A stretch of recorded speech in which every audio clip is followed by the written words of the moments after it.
Salut à tous, bienvenue pour cette nouvelle vidéo, une vidéo qui va être courte aujourd'hui puisque je vais simplement vous présenter trois modèles de couteaux très rapidement, simplement pour l'aspect théorique.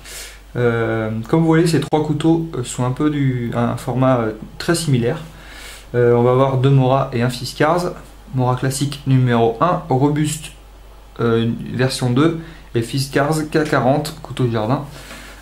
Ces trois modèles là vont avoir plus ou moins le même poids, plus ou moins le même tarif et plus ou moins le même format, puisqu'ils vont tous être entre 12 et 15 euros, environ 12 pour le Mora classique, 13 pour le Fiskars et ça dépend des sites, entre 14 et 15 quoi pour le robuste 2.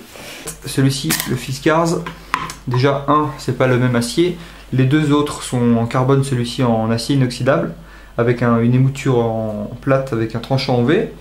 Et en plus de ça, c'est le plus léger des trois, simplement parce que c'est un manche en plastique qui est creux, avec un bouchon au cul, dans lequel on peut incorporer un petit kit ou des petites affaires dedans, ce qui est très utile, soit pour nos activités outdoor, soit même principe, la pêche, etc.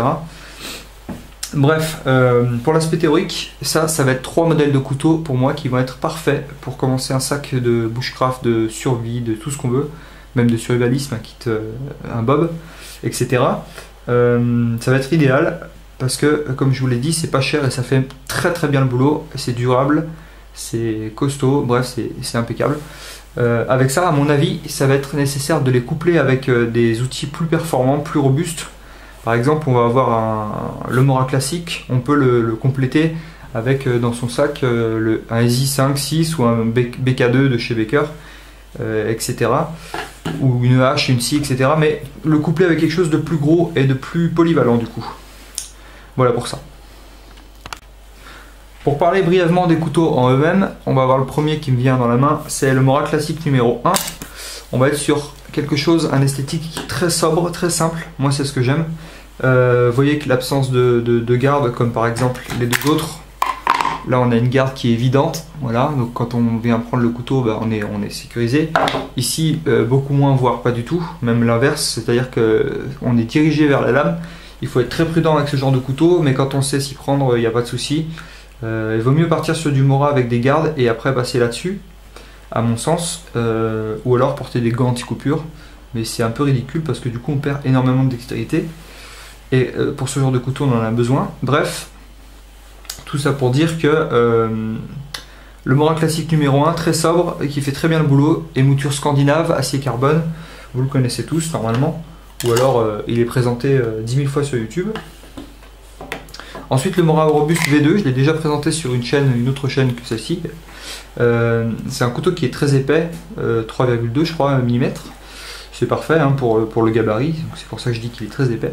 Acier carbone aussi, un grip un peu plus performant que les deux autres, un peu caoutchouteux. Je sais plus trop ce que c'est comme matière.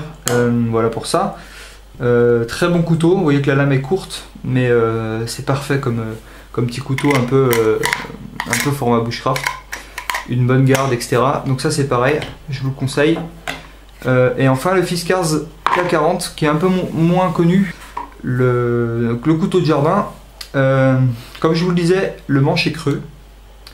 Donc c'est super pratique, on va pouvoir y ajouter un fire steel, de la ficelle. La ficelle surtout ça peut être sympa, un petit bout de paracorde pour par exemple démarrer un feu à l'archer. Voilà, donc ces trois couteaux pour moi vont vraiment être une bonne base d'outils coupants dans votre sac à dos si vous commencez un peu dans le domaine de la survie, du bushcraft, survivalisme, etc., etc. Voilà, si vous voulez d'autres vidéos de genre, dites-moi et je continuerai sur le même principe avec les fire steel, les sacs à dos, les sacs de couchage, etc. Et voilà. Merci bien de regarder. Salut!